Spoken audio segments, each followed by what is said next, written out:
नमस्कार, भक्ति दर्शन समाचारमा स्वागत छ। म हेमा शर्मा।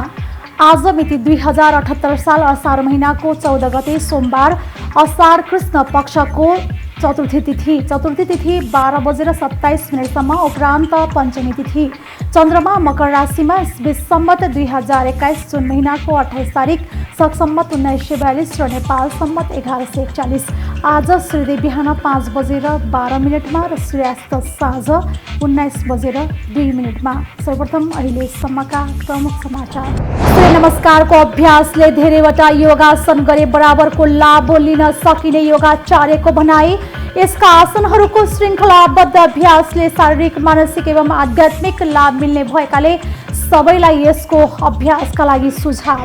दैलेखको प्रसिद्ध तीर्थस्थल मानिएको 2वटा ज्वाला निरन्तर बलिरहने पञ्चकोशी धाम मध्येको एक शक्तिपीठ नाभि स्थान मन्दिरको पुनर्निर्माण हुँदै पुरातत्व विभागबाट 40 लाख रुपियाँ विनियोजन भएपछि पुनर्निर्माण थालिएको मन्दिर असार मसान्तसम्ममा सम्पन्न गरी हस्तान्तरण गर्ने लक्ष्य। देशकै मध्यभागमा रहेको देवघाट गाउँपालिकाले आगामी आर्थिक वर्ष 2078-69 का लागि कृषि र पर्यटनलाई प्राथमिकतामा, पर्यटनलाई धार्मिक क्षेत्रसँग जोडेर वडा नम्बर 5 लाई धार्मिक ग्राम र अन्य वडालाई सांस्कृतिक ग्रामका रूपमा प्रचार प्रसार गरिने। रुकुम पूर्वमा सिस्ने पदमार्गको ट्राभल ट्रेक पहिचान सम्पन्न। 11 दिने पदमार्गको यात्रा गर्ने क्रममा यहाँका सुन्दर हिमाल, हिमताल, प्राकृतिक दृश्यहरू देख्न सकिने।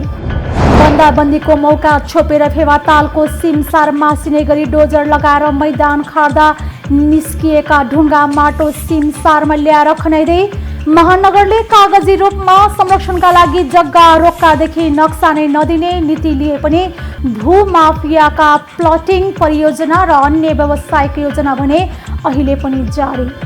नेपालमा शुक्ला फाँटा राष्ट्रिय निकुञ्जमा मात्रै पाइने सुनौलो तोप चराको संख्या घट्दै, प्रकृतिमाथि मानवीय अतिक्रमण बढ्दै जाँदा विश्वमै दुर्लभ सुनौलो तोप चरा सङ्कटमा। शुक्ला फाँटा राष्ट्रिय निकुञ्जमा 450 प्रजातिका चराको बसोबास, जसमध्ये विश्वमै दुर्लभ 23 र नेपालका लागि अति सङ्कटापन्न 74 प्रजातिका चरा रहेको तथ्याङ्क।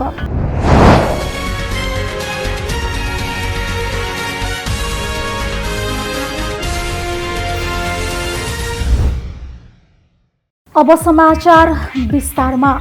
सूर्य नमस्कार योगासनको एक समूह हो। सूर्य नमस्कारको अभ्यासले धेरैवटा योगासन गरे बराबरको लाभ लिन सकिन्छ। सूर्य नमस्कारमा 12वटा आसनहरूलाई समावेश गरिएको छ। यी आसनहरूको श्रृङ्खलाबद्ध अभ्यासले शारीरिक, मानसिक एवं आध्यात्मिक लाभ मिल्दछ। सूर्य नमस्कार गर्दा अपनाउने नियम पनि रहेका छन्। सूर्य नमस्कार गर्नको लागि उपयुक्त समय ब्रह्म मुहुर्त हो, तथापि पेट खाली छ भने साँझ पख पनि गर्न सकिन्छ। ब्रह्म मुहुर्त भनेको बिहान घाम झुल्किनुभन्दा 1.5 घण्टा अगाडिदेखि घाम झुल्किने बेलासम्मको समय हो। सूर्य नमस्कार गर्न ब्रह्म मुहुर्तमा उठेर शौच, स्नान आदि सकेर खुकुलो वस्त्र लगाई गर्नुपर्दछ। सूर्य नमस्कार गर्दा पूर्व दिशामा फर्केर गर्नुपर्ने नियम रहेको छ। सूर्य नमस्कार गरेको बेला शरीरको प्रतिक्रियालाई ध्यानपूर्वक एवं आरामदायक ढङ्गले गर्नुपर्दछ। सूर्य नमस्कारको अभ्यास सुरु गर्नु अघि विज्ञ योग गुरुको निर्देशनमा गर्दा यसको भरपूर फाइदा लिन सकिन्छ। स्वास्थ्यमा समस्या भएकाहरूले चिकित्सकको परामर्शमा मात्र अभ्यास गर्नुपर्दछ। सूर्य नमस्कार गर्दा हतारमा नभई आरामका साथ श्वासको गतिका साथ गर्नुपर्ने हुन्छ। सूर्य नमस्कारमा विभिन्न आसनहरू समाविष्ट रहेका हुन्छन्। हस्तपादासन, अश्व सञ्चालनसन, दण्डासना, शशाङ्कासना, अष्टाङ्ग नमस्कारसन, ऊर्ध्वमुख स्वानासन, पर्वतासन, अश्व सञ्चालनासन, हस्तपादासन,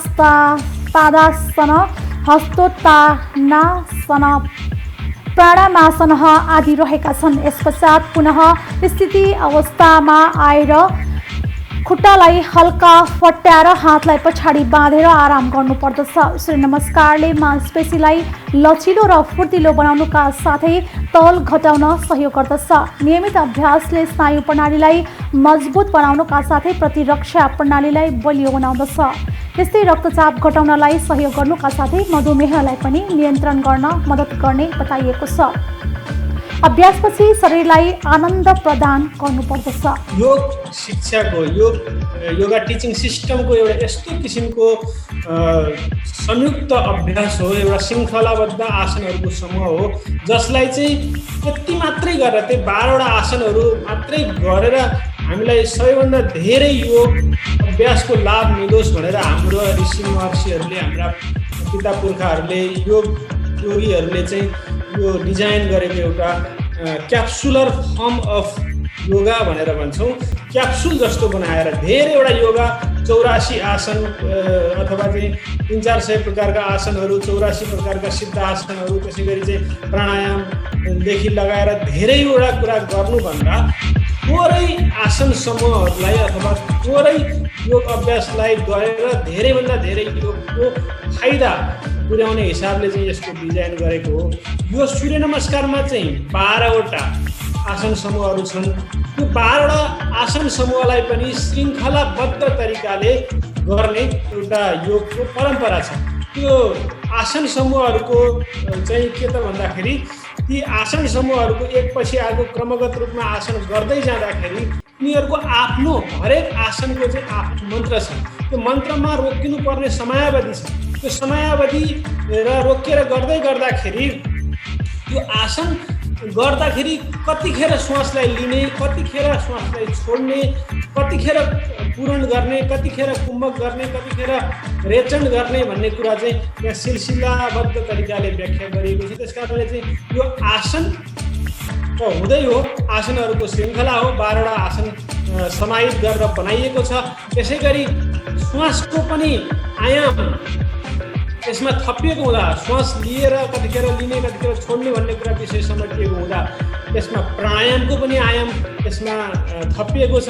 त्यसै गरी यसमा चाहिँ मन्त्रोच्चारणका साथ गर्ने, भक्तिका साथ गर्ने हुनाले यो भक्तिको मार्ग पनि यसमा छ। त्यस कारणले यो सूर्य नमस्कार गरेर हठयोगका साथसाथै भक्ति योग पनि तपाईँले गर्न सक्नुहुन्छ। यसलाई सूर्य नमस्कार किन भनियो त भन्दा सूर्य नमस्कार, सूर्यलाई चाहिँ हामी आरोग्यका देवता भन्छौँ। आरोग्यम भास्कर रक्षित भनेर भन्छौँ। आरोग्यका देवता भएका हुनाले सूर्यलाई आराधना गरेर आरोग्य अथवा हेल्थ अथवा चाहिँ तन्दुरुस्ती प्राप्त गर्नको लागि सूर्यलाई आराधना गर्ने चलन छ। त्यस कारणले चाहिँ बिहान जब सूर्योदय हुनुभन्दा केही समय अगाडि नै यो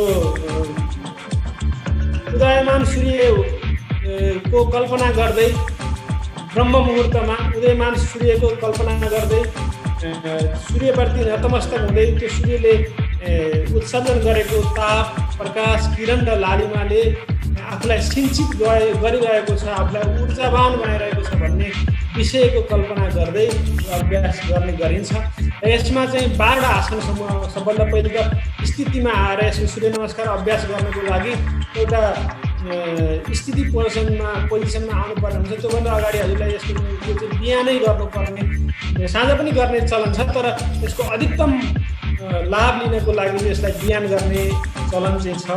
र बिहान चाहिँ ब्रह्म मुहुर्त भनेको घाम झुल्किनुभन्दा 96 मिनट अगाडिदेखि घाम झुल्किएसम्मको समयलाई चाहिँ ब्रह्म मुहुर्त भन्छौँ। त्यो ब्रह्म मुहुर्तमा चाहिँ यसलाई गर्ने चलन छ र यसको यो गर्दाखेरि चाहिँ मिनिमम क्लोथ अथवा चाहिँ सकभर यो अधोवस्त्र मात्रै लगाएर गर्ने चलन छ, अथवा योगा ड्रेस लगाएर हल्का खालको सुतीको टी सर्ट अथवा सुतीको ट्राउजर पनि लगाएर गर्ने गरिन्छ। हल्का खालको यस्तो ड्रेस लगाएर चाहिँ हजुरले चाहिँ म्याटको अग्रभागमा आएर दुवै गोडालाई जोडेर दुवै हातलाई शरीरसँग चप्काएर त्यसपछि छातीलाई अगाडि तान्दै पेटलाई भित्र तान्दै नमस्कार मुद्रामा अथवा नमस्कार भावमा चाहिँ आउनुपर्ने हुन्छ।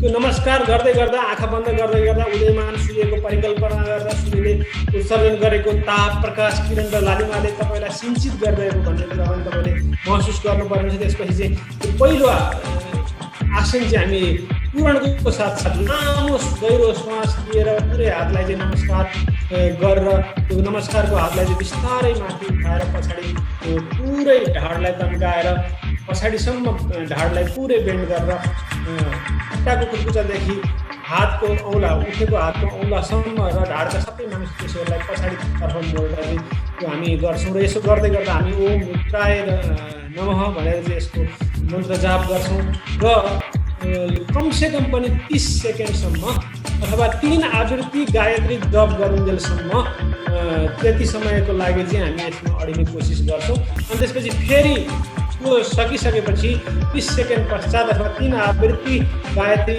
जाप पनि गर्ने चलन छ। र त्यो जाप गरिसकेपछि फेरि अगाडि चाहिँ ढाड कमर गर्नलाई सिधै राखेर कम्मरबाट मात्रै हिप जोइन्टबाट मात्रै शरीरलाई मोडेर अगाडि झुकेर अनि हामी चाहिँ श्वास छोड्दै हातहरूलाई चाहिँ दुवै पैतालाको दायाँ बायाँ लगाएर हस्तपाद आसन भनेर भन्छौँ यसलाई। हामी त्यहाँ लगाएर इन्सर्ट गर्छौँ। यसरी गर्दै गर्दाखेरि चाहिँ हामी श्वासलाई बाहिर छोड्छौँ र ओम सूर्याय नमःको जाप गर्छौँ। फेरि 12 अभ्यासमा चाहिँ फेरि दुवै हातलाई नमस्कार गर्दै श्वासलाई बाहिर छोड्दै सामान्य अवस्थामा आउँछौँ।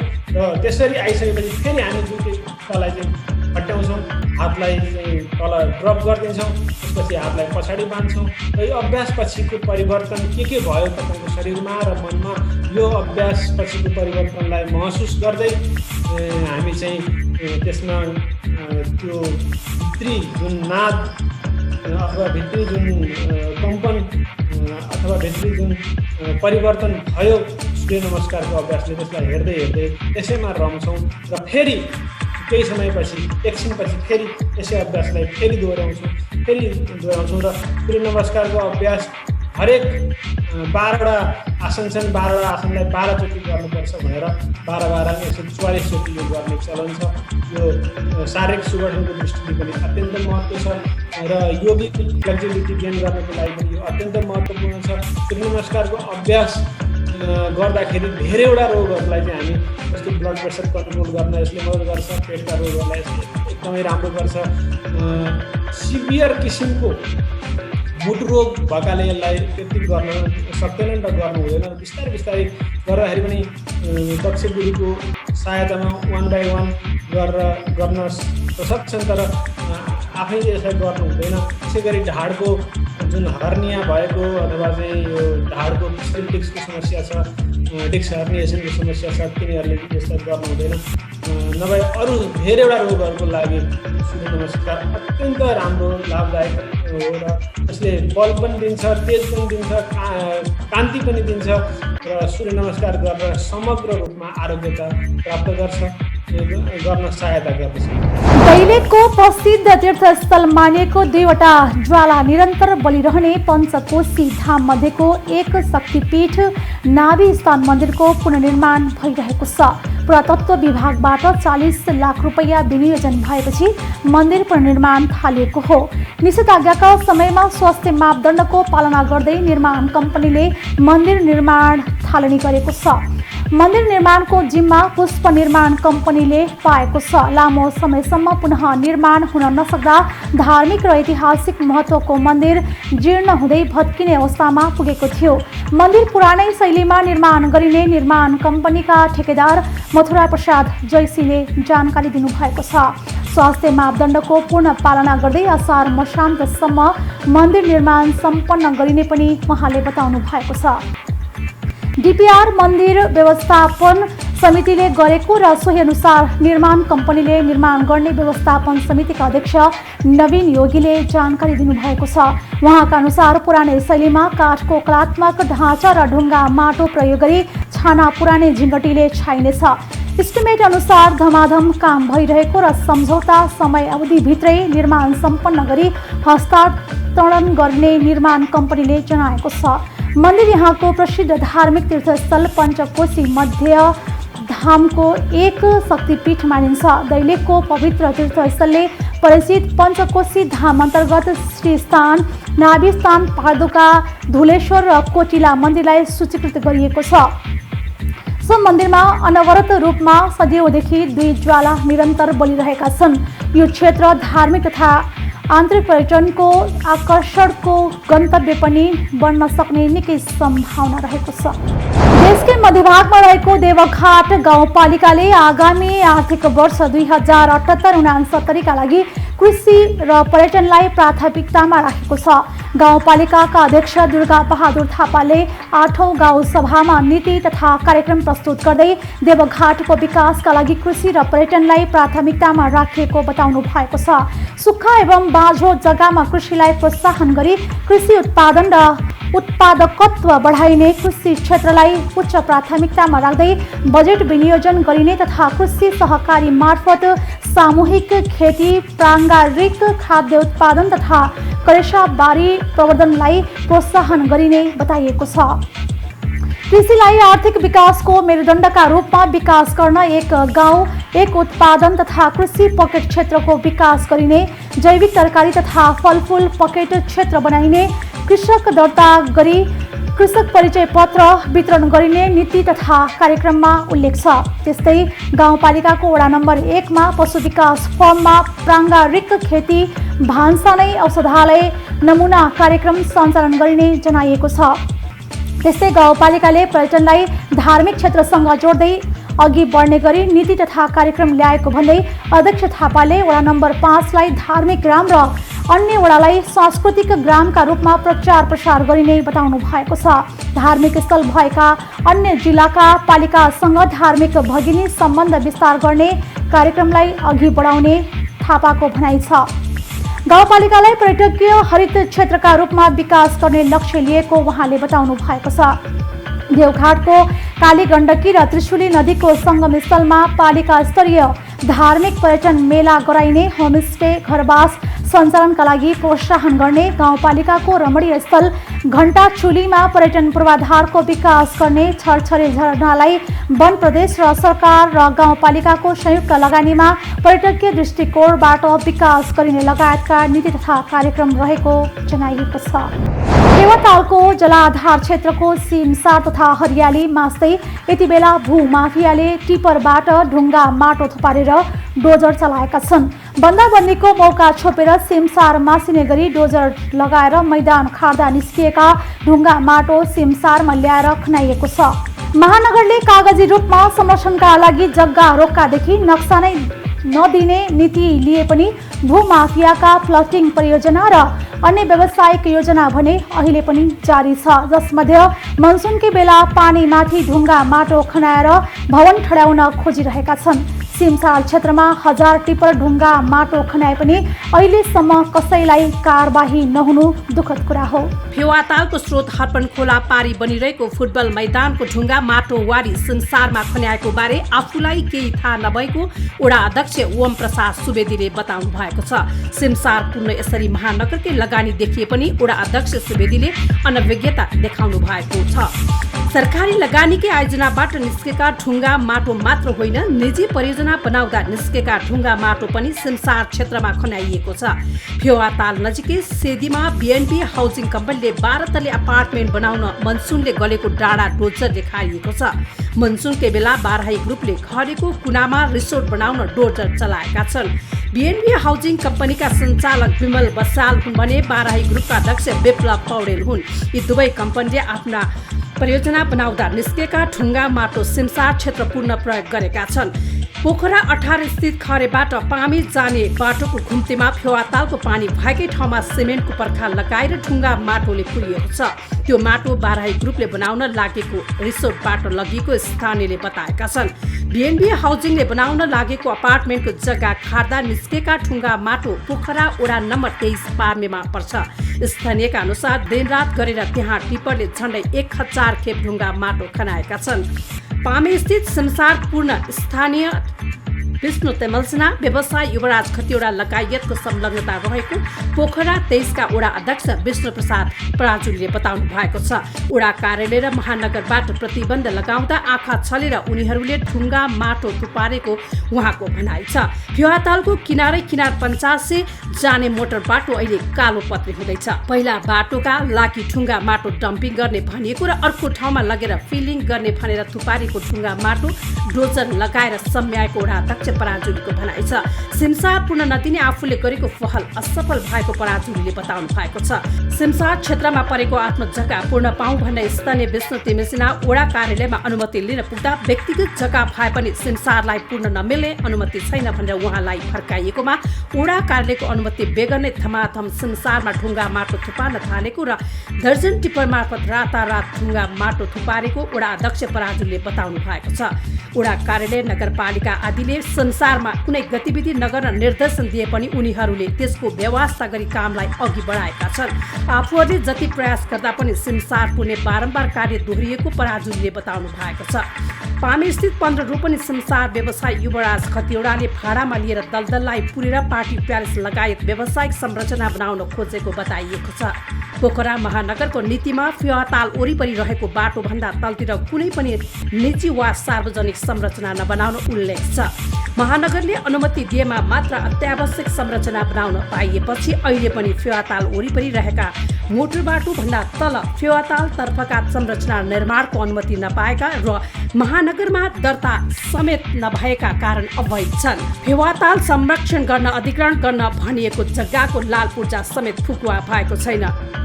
महानगरले कागजी रूपमा संरक्षणका लागि जग्गा रोकादेखि नक्सा नै नदिने नीति लिए पनि भूमाफियाका प्लटिङ परियोजना र अन्य व्यावसायिक योजना भने अहिले पनि जारी छ, जसले मनसुनकै बेला पानीमाथि ढुङ्गा माटो खन्याएर भवन ठड्याउन खोजिरहेका छन्। सिमसार क्षेत्रमा 1000 टिप्पर ढुङ्गा माटो खन्याए पनि अहिलेसम्म कसैलाई कारबाही नहुनु दुःखद कुरा हो। रुकुम पूर्वमा सिस्ने पदमार्गको ट्राभल ट्रेक पहिचान गरिएको छ। करिब 37 दिन लगाएर पदमार्गको पहिचान सकेको बाफीकोट गाउँपालिकाका हिमाल आरोही मान बहादुर खत्रीले जानकारी दिनुभएको छ। उहाँको नेतृत्वमा टोलीले सिस्ने ट्राभल ट्रेक पहिचान गरेका थिए। सिस्ने राउन्डको पहिचान पनि सोही टोलीले गरेको थियो। सो टोलीले ट्राभल ट्रेकको लागि 3 खण्डमा काम गरेको थियो। जिल्ला सदरमुकाम रुकुमकोटलाई 0 पोइन्ट बनाएर सुरुवात हुने ट्राभल ट्रेक सिस्ने 2 को नायकगढ हुँदै लैपा पुगिने जनाइएको छ। त्यहाँबाट भने 3 खण्डको अध्ययनपछि मात्र ट्राभल ट्रेक अन्वेषणको काम सफल भएको हिमाल आरोही खत्रीले बताउनु भएको छ। उहाँका अनुसार सबैभन्दा पहिले सिस्ने परमुली चौके रातापर 53 नयाँ पन्ना 9 डारी हुँदै सिस्नेसम्मको मार्गमा अन्वेषण गरिएको थियो। यहाँबाट पदमार्गको सम्भावना नदेखेपछि फेरि अर्को खण्ड सिस्ने 1 को पाखा पानी दह निगाल टाटा भरभरे हिउँखोला किला सिस्ने बेस क्याम्प पञ्च बस्ने ओडार साना भेरी ओडार भएर जङ्गल हुँदै पुनः सिस्नेसम्मको अध्ययन गरिएको उहाँले जानकारी दिनुभएको छ। यस ठाउँबाट पनि ट्रेकको सम्भावना नदेखेपछि तेस्रो खण्डबाट पनि अन्वेषणको काम थालिएको थियो। तेस्रो खण्डमा सिस्ने गाउँ हुँदै सिस्ने बेस क्याम्प नावर छेर्ना चौरा ठुला ढुङ्गा नावर डोडी सेतो चिरो फेदी भेरी छेर्ना ढङ्गार भेरा छेर्ना ठुला भेरा तल्लो बाटो हुँदै डारी बेनुके र सिस्नेसम्मको अध्ययन गरिएको थियो। 3 खण्डमा गरिएको अध्ययनबाट सिस्ने ट्राभल ट्रेक अन्वेषणको काम सम्पन्न भएको जनाइएको छ। उहाँका अनुसार 0 पोइन्ट रुकुमकोटबाट लैपा गुप्ता दह निगाल टाटा भरभरे हिउँखोला किला सिस्ने बेस क्याम्प नावर छेर्ना चौर ठुलो ढुङ्गा नावर जोडी हुँदै सेतो पुगिनेछ। यसै गरी सेतोबाट फेदी हुँदै फेरी झरना ढाङकार ठुला भेरा 9 नयाँ पन्ना तार पन्ना राताप र घिउ पोख्या फेदी चौखे हुँदै परमुली इरीबाङ बेनुके सिस्ने नायगढ भएर रुकुमकोट पुगिनेछ। यो पदमार्ग 11 दिनको हुनेछ। यी मार्गमा यात्रा गर्ने क्रममा यहाँका सुन्दर हिमाल हिमताल प्राकृतिक दृश्यहरू देख्न सकिनेछ। यहाँ 5840 मिटरदेखि 7246 मिटर उचाइ 5 हिमाल रहेका छन् भने अन्य साना हिमाल र हिमताल रहेका छन्। जिल्लाकै सबैभन्दा अग्लो हिमाल पुथाको 7246 मिटर उचाइ रहेको छ। यस्तै दोगारी हिमालको उचाइ 6536 मिटर छ भने सामजाङ हिमालको उचाइ 5924 मिटर छ। यस्तै सिस्ने हिमालको उचाइ 5911 मिटर उचाइ रहेको छ भने निम्कु हिमालको उचाइ 5840 मिटर रहेको छ।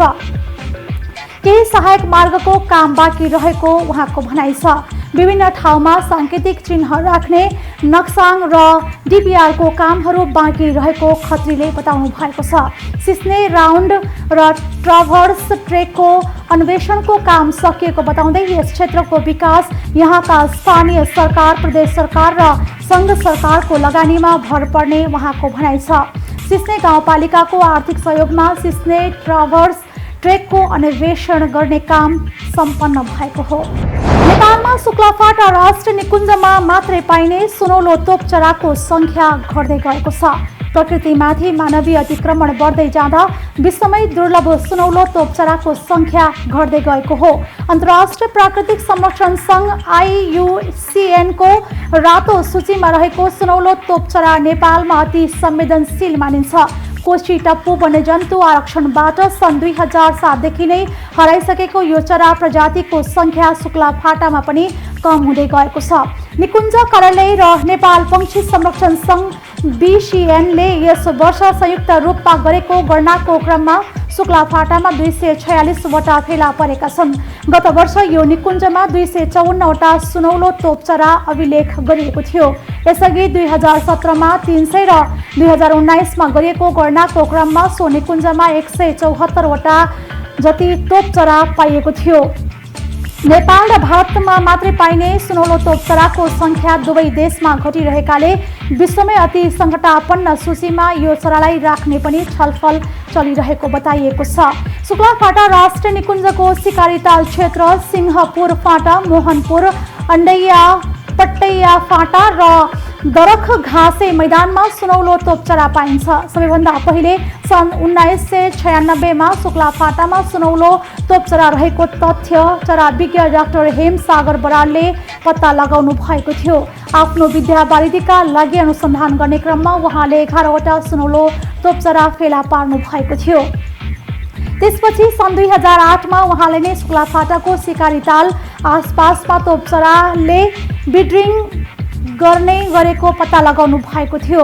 प्रकृतिमाथि मानवीय हस्तक्षेप बढ्दै जानु, प्राकृतिक वासस्थानको विनाश, कृषिमा विषादीको प्रयोग जस्ता कारणले सुनौलो तोपचराको अस्तित्व खतरामा परेको चराविद हिरुलाल डङ्गोराले जानकारी दिनुभएको छ। तराई क्षेत्रमा मात्र पाइने सुनौलो तोपचराको मानवीय कारणले अस्तित्व खतरामा रहेको उहाँको भनाइ छ। नेपालमा छतिकाले, धर्के, बया र सुनौलो गरेर 4 प्रजातिका सुनौलो तोपचरा पाइने गर्दछन्।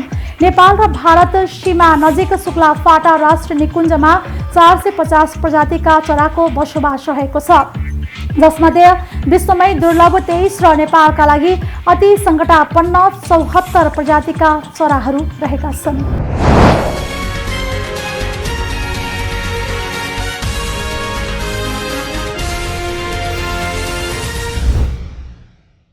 अहिले हामी भौतिक दर्शन समाचारको अन्त्यमा आइसकेका छौँ। जाँदा जाँदै प्रमुख समाचार पुनः सूर्य नमस्कारको अभ्यासले धेरैवटा योगासन गरे बराबरको लाभ लिन सकिने योगाचार्यको भनाई।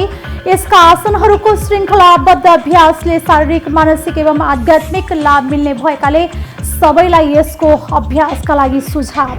दैलेखको प्रसिद्ध तीर्थस्थल मानिएको 2वटा ज्वाला निरन्तर बलिरहने पञ्चकोशी धाम मध्येको एक शक्तिपीठ नाभि स्थान मन्दिरको पुनर्निर्माण हुँदै पुरातत्व विभागबाट 40 लाख रुपैयाँ विनियोजन भएपछि पुनर्निर्माण थालिएको मन्दिर असार मसान्तसम्ममा सम्पन्न गरी हस्तान्तरण गर्ने लक्ष्य। देशकै मध्यभागमा रहेको देवघाट गाउँपालिकाले आगामी आर्थिक वर्ष 2078-69 का लागि कृषि र पर्यटनलाई प्राथमिकतामा पर्यटनलाई धार्मिक क्षेत्रसँग जोडेर वडा नम्बर 5 लाई धार्मिक ग्राम र अन्य वडालाई सांस्कृतिक ग्रामका रूपमा प्रचार प्रसार गरिने। रुकुम पूर्वमा सिस्ने पदमार्गको ट्राभल ट्रेक पहिचान सम्पन्न 11 दिने पदमार्गको यात्रा गर्ने क्रममा यहाँका सुन्दर हिमाल, हिमताल, प्राकृतिक दृश्यहरू देख्न सकिने। बन्दाबन्दीको मौका छोपेर फेवातालको सिमसार मासिने गरी डोजर लगाएर मैदान खार्दा निस्किएका ढुङ्गा माटो सिमसारमा ल्याएर खनाइँदै महानगरले कागजी रूपमा संरक्षणका लागि जग्गा रोक्कादेखि नक्सा नै नदिने नीति लिए पनि भूमाफियाका प्लटिङ परियोजना र अन्य व्यावसायिक योजना भने अहिले पनि जारी। नेपालमा शुक्ला फाँटा राष्ट्रिय निकुञ्जमा मात्रै पाइने सुनौलो तोप चराको संख्या घट्दै, प्रकृतिमाथि मानवीय अतिक्रमण बढ्दै जाँदा विश्वमै दुर्लभ सुनौलो तोप चरा सङ्कटमा।